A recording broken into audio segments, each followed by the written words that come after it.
So a lot of folks bring different levels of experience with firearms into conversations about safe firearm storage.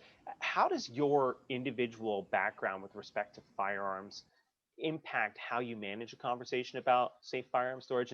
And also, do you feel in those situations, do you feel compelled to disclose your level or lack thereof of experience with firearms? Yeah, so honestly, I'm originally from like the Mid East, and I had never held or used a firearm, knew nothing about firearms until I came to graduate school, and we like as a lab went to a shooting range and got some experience with it. And so, quite honestly, I was pretty nervous to have these conversations, and was nervous about would I come off as like incompetent or and not sensitive.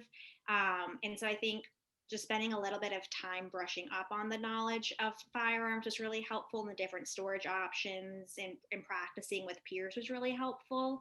And also just coming into it very open-minded and eager to learn from the participants was really helpful. I think by showing that I was eager and willing to discuss these things with them and have them maybe teach me something I didn't know, they were really excited about the conversations and eager to have them. And I think I personally never had to disclose my experience with firearms because it never came up. I think it was more about their experience and them being so enthusiastic about it that really led the conversation, for at least in my experience. Yeah. So my background is pretty different from Sam's. I'm from Wyoming. I came from a household that had firearms growing up and to this day still has firearms. And so I came in with like a pretty decent amount of exposure. But I also found myself anxious about it because I was like, well, maybe I don't like I'm not going to know everything, right? Even if I do have some background in this, I'm still not going to know everything, and I don't want to get things wrong. And so really being like open and understanding to that.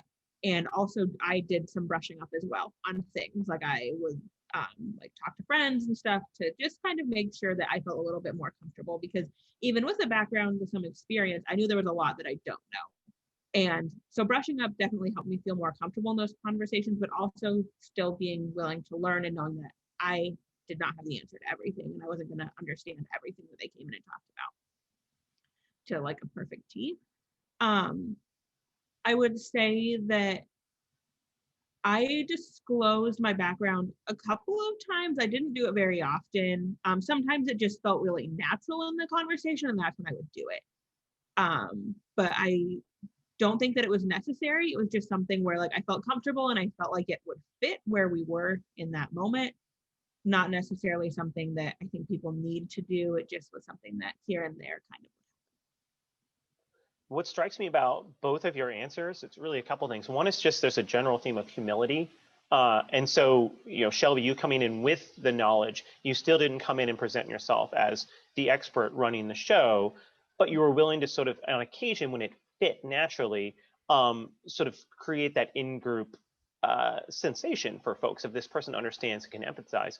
And on the other side, Sam, you come in without as much exposure with firearms, and I think to an extent, what that allows you to do is maintain that sort of humbleness or humility that, again, allows you to have a conversation where you're not trying to pretend that you're in a position to tell someone what they have to do with what they view as their personal possession and tool. And I think that humility is probably an asset in that room. So whether someone's coming in with a lot or a little, I think they think of it, should think of it as just owning who you are and being that person.